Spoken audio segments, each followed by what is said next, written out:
The South Today bulletin proudly brought to you in association with MoleMap, the skin cancer detection specialists.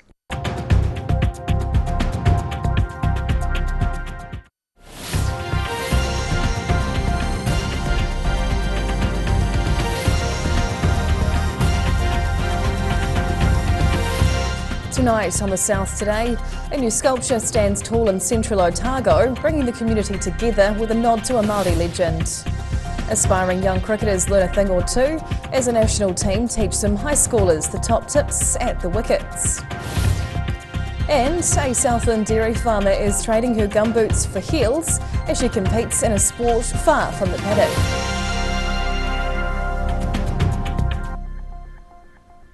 Kia ora, good evening. I'm Hannah Wilkins. Central Otago's cultural history is coming to life with the unveiling of a new landmark, reminding people of stories of the past. The sculpture marks the completion of Transpower's Clotha Upper Waitaki line project, increasing power line capacity across the region. This new landmark standing firm opposite the Idaburn Dam near Oturehua, carrying the myth of a Māori legend. The sculpture depicts the story of a giant named Kopuwai, who lived on the banks of the Clotha River with his two-headed dogs. Around 30 people gathered near the Central Otago rail trail for the small unveiling ceremony as the sculpture was blessed and the project developers gave speeches. It really does represent our long-standing, enduring, intergenerational relationship that we have with these places. Otaku Mana Whenua representative Paulette Tamati Aleph says the unveiling was a great opportunity to celebrate the visualisation of a cultural narrative. To see that standing proudly there, reminding us of that narrative and our connection is just so fulfilling. It's really rewarding. Tamati Aleph hopes the project continues to keep stories of the past alive for future generations, not just for Ngai Tahu, but for all the people of New Zealand. Near Oturehua, the South Today. Protesters in Dunedin took part in mass nationwide action this morning, rallying against government policies labelled anti-Māori. Around 80 people gathered in the Octagon early on Tuesday morning, joining a peaceful display of solidarity with Māori throughout New Zealand. It was one of a number of protests across the country. The demonstration is in response to Te Pāti Māori's call for action against the new government's policies on co-governance and the Treaty of Waitangi. However, the protests haven't been without controversy, with ACT Party leader David Seymour believing they're on the wrong side of history. Te Pāti Māori signals the demonstrations will be rolling, with more party protests possibly on the cards this parliamentary term.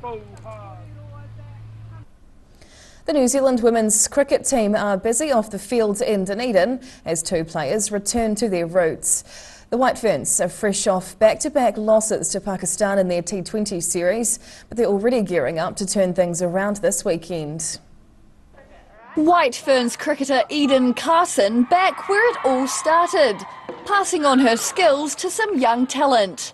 The former St Hilda's collegiate student was joined with some of her teammates at her old school gym on Monday, giving more than 50 pupils a quick lesson in all things cricket.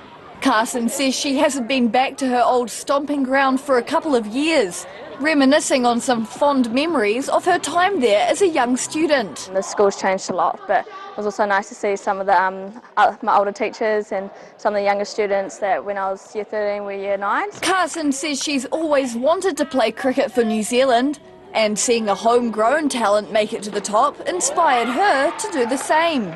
I didn't think it would happen, to be honest. You know, there's a lot of great cricketers out there, but yeah, seeing Susie Bates come from small old Dunedin playing for New Zealand, so you know, it was a possibility. And Susie Bates is also back in the city, celebrating becoming just the second woman to play 300 international games.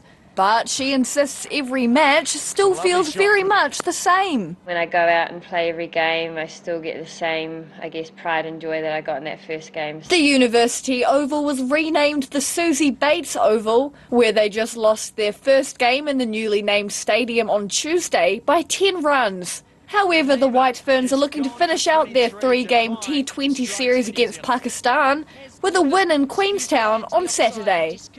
In Dunedin, the South Today. Another protest took place in Dunedin as a group looking to bring in a more eco-friendly transport option took to the streets yesterday for their first ever march through the city. Around 20 demonstrators slowly marched their way from the Octagon to Dunedin railway station on Monday, voicing their support for passenger rail services. The Restore Passenger Rail group is demanding the government restore nationwide passenger rail services along with free urban public transport. The protest group believe those two services would reduce climate emissions along with giving the public more transport options. A similar protest took place in Auckland the same day. The Restore Passenger Rail group joined in to peacefully showcase their support down south for their first ever march through the city. A South Otago dairy farmer is swapping her fence posts by day for poles by night. Shannon Miller is a New Zealand pole dancing champion and wants to highlight what she calls a new age of strength and agility. Giving a new meaning to working hard in the paddock. Kai Tangata dairy farmer Shannon Miller is a national pole dancing champion after taking out first place in the New Zealand Amateur Pole Performer Championships last month. The 30-year-old first got into the sport around 4 years ago when she was inspired by a photo of a woman pole dancing. I just love how dynamic it is and the strength involved and the flexibility and everything, basically. Miller urges people to look at the sport with an open mind and insists it's a very physically demanding hobby to take up. In communities, the stigma associated with pole dancing, it really can have a negative effect, but it should be treated as an amazing accredited sport. Miller fits in her rigorous 2-hour training sessions in between her farm duties, which she shares with her husband and 4 children. In Kaitangata, the South Today. Whai Yakane, still to come on the South Today. A small Southland town gets a step closer to celebrating a rural event for the 150th time, and an iconic Christchurch Christmas light show flicks on the switch, ready for a crowd of more than 50,000.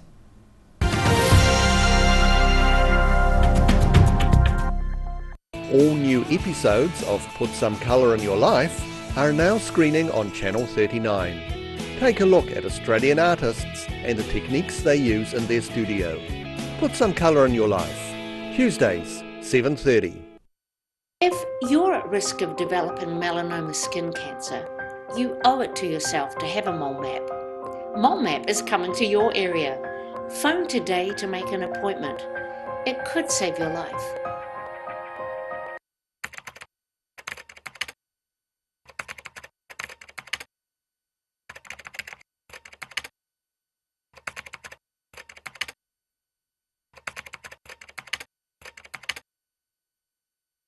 A poorly maintained heat pump can lose up to 35% of its output. The Mr. Heat Pump Cleaner team are experts. Their specially developed chemical wash is totally biodegradable. Call Mr. Heat Pump Cleaner and get the job done by the professionals.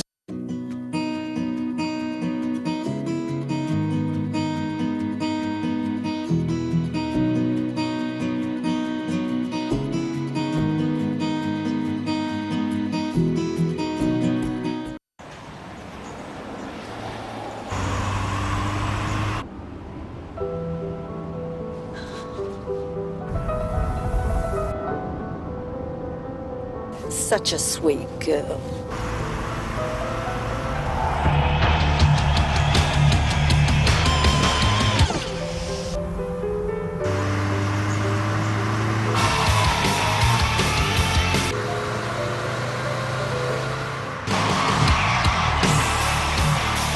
What are you dreaming about? Just music.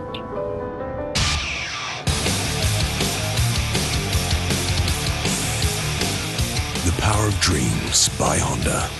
Here at Age Concern Otago, we offer a range of services to support Otago seniors to age well with dignity and independence. We provide social work support, visiting service, health promotion and social activities. Check out what we have on offer at ageconcernotago.com.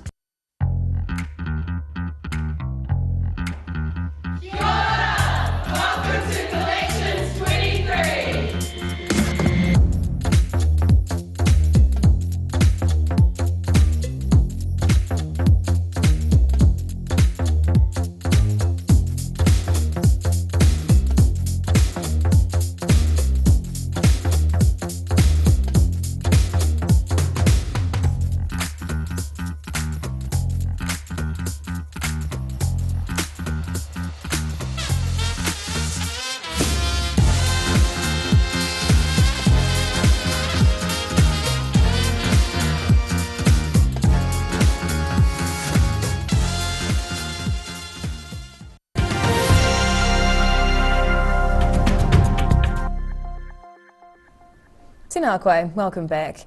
A small Southland town hosted a big event over the weekend, marking the start of summer with a family fun day out. The Wyndham A&P show brought together people and animals from all walks of life as the event gets one step closer to running for 150 years. Showing off their woolly best friends for a day of farming fun.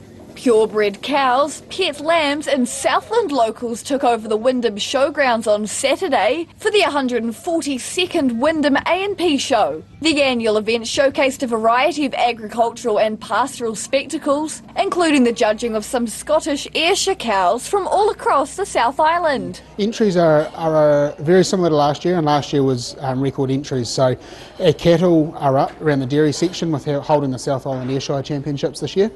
Horses are possibly down a little bit, but overall very similar. Yep. Spectators enjoyed a wide range of entertainment on the day, from watching equestrians do their thing on the showgrounds to displays of impressive fruit, vegetables and flowers in the woolshed. And there was also some fun available for the youngsters, with the A&P show hosting their very own makeshift amusement park. Well, it's really a chance for everybody to come out and enjoy themselves, see some really good stock judging and some entertainment and trades that they may not be able to at other times, and also at a good value.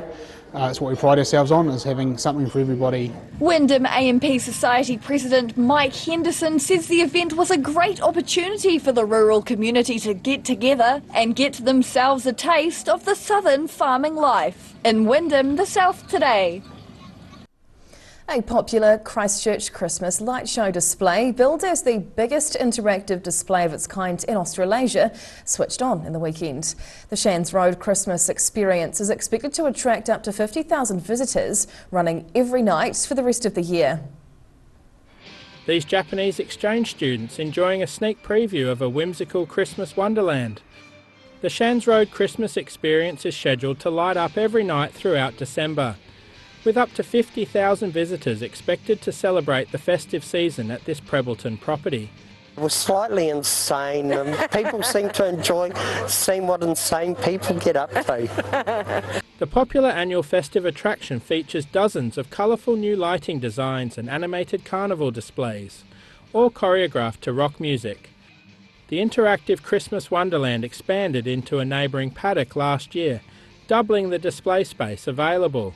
Yates says the village that was created in that space has now been fully completed, taking the whimsical wonderland to the next level. He says he has no plans to expand any further, instead choosing to redesign the main display area as next year's project. It's not going to end. There's so much new stuff that is wanting to jump out of my brain that I want to give it a go. So it'll always be an exciting thing. He doesn't stop thinking about new ideas. His brain works overtime. Yates admits it costs a lot of money to run the light show and spends up to $80,000 a year on lights alone. Hundreds of thousands of dollars go into this, but it's worth it. And it's the old saying goes, we can't take it with us when we die, so we might as well enjoy it and share it around a bit. The Shands Road Christmas experience is expected to switch on each evening for the rest of the year. In Selwyn, the South today. And now recapping tonight's top stories on the South today. Ida Valley's cultural history has come to life with a new sculpture depicting the Ngai Tahu legend of Kopuwai. The White Ferns turned into PE teachers at St Hilda's while in Dunedin for their second T20 test against Pakistan. And Kai Tangata farmer Shannon Miller balances her milking life with pole dancing as she rides the high of being a national champion.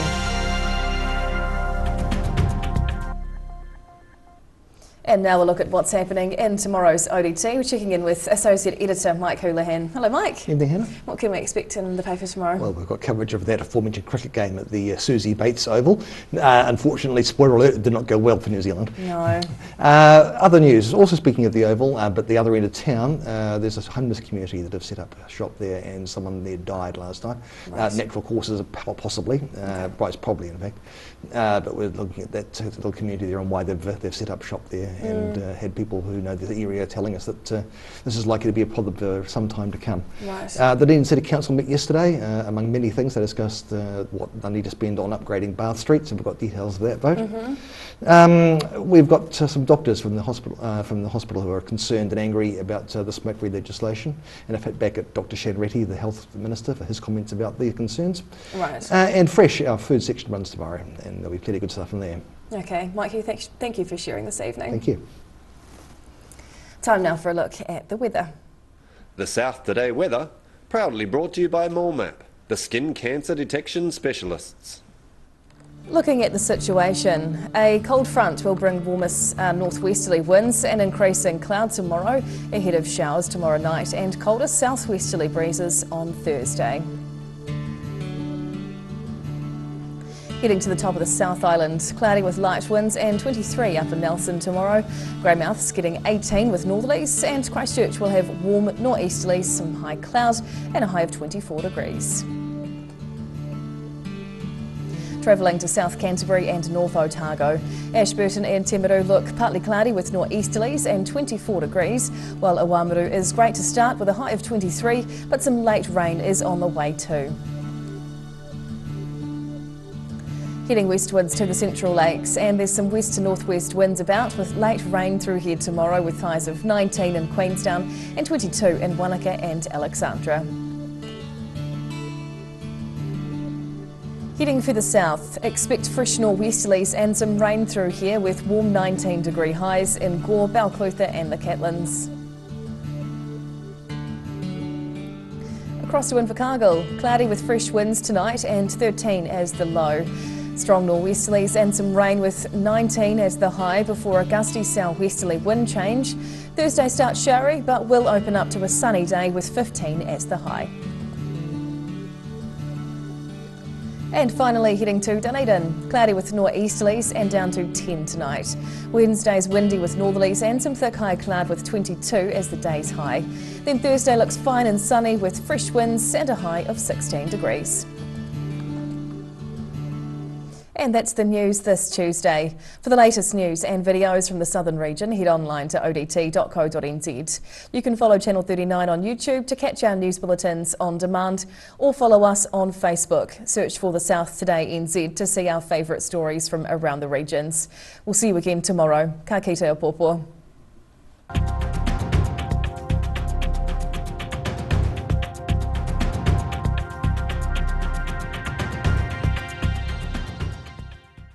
Public interest journalism funded through New Zealand On Air.